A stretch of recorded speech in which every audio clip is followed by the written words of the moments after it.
On today's prop project, we're going to make a coin purse, and the coins to go in it.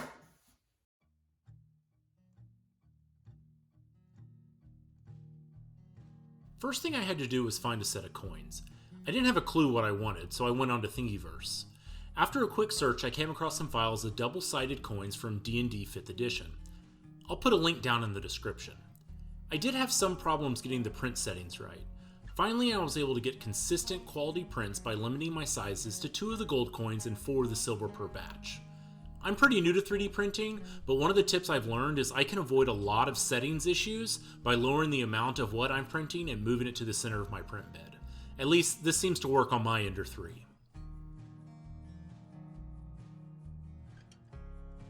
After a few evenings of printing, I had enough to get started. I began by cleaning up the prints with a hobby knife and disposable nail file. I didn't spend too much time on this part of the process, though.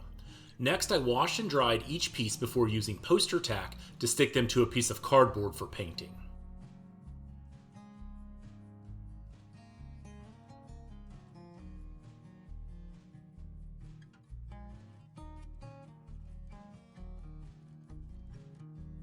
Moving out to my garage, I gave each strip 2 light coats of metallic paint on each side.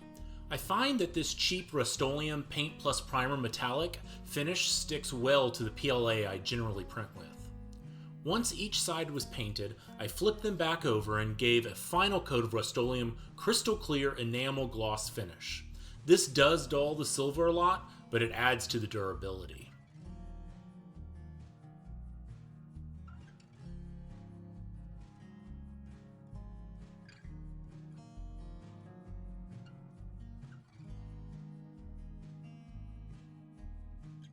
Between coats of paint, I moved to working on the bag. I used a remnant of upholstery cloth I had on hand from another project. Since there was enough for 2 bags, I decided to use the rest of the piece.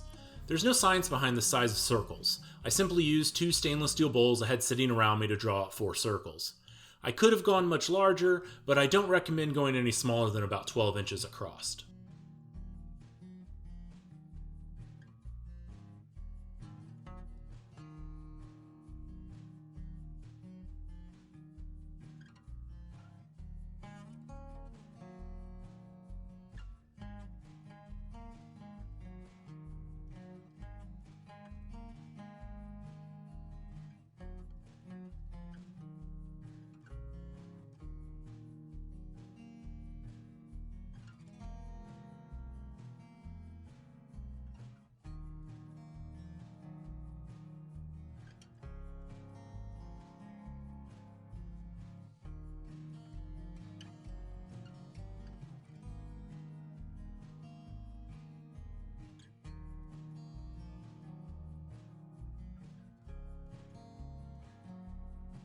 The donut-shaped circles will be used as a simple facing to tidy up the edges.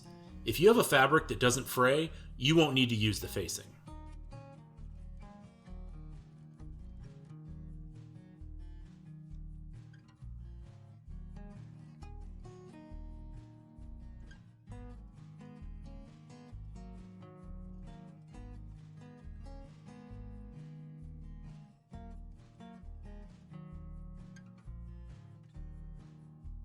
After pinning the 2 pieces right sides together, I sewed each set with a 1/4 inch seam allowance. I then turned and clipped the seam before edge stitching around the circle. The construction of the bag is now done except for the holes for the lacing.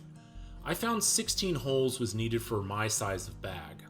I did not stress too much about placement, just using the grid on my cutting mat to line up the first 8 holes. From there, the buttonhole foot on my machine did all the work. I set it to about 3/8 of an inch button size. Once the first 8 were sewn, I just eyeballed the middle of each section to finish the last 8 holes. Then it was just lacing the holes with a leather tie.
The final step is to age the coins. Once the gloss coat is completely dry, I use painter's acrylic, in this case a Payne's Gray, to add grime.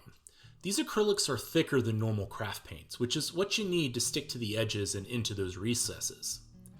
After painting it on with my fingers, I use a rag to wipe most of the paint off.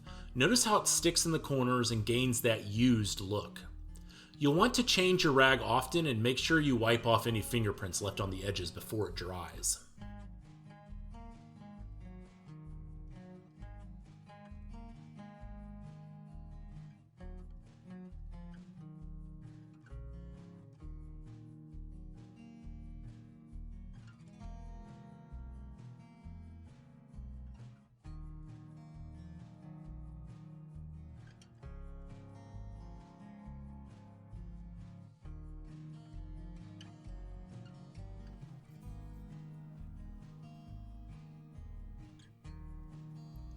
And that's it.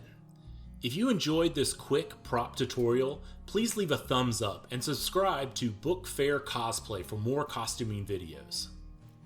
Thanks for watching.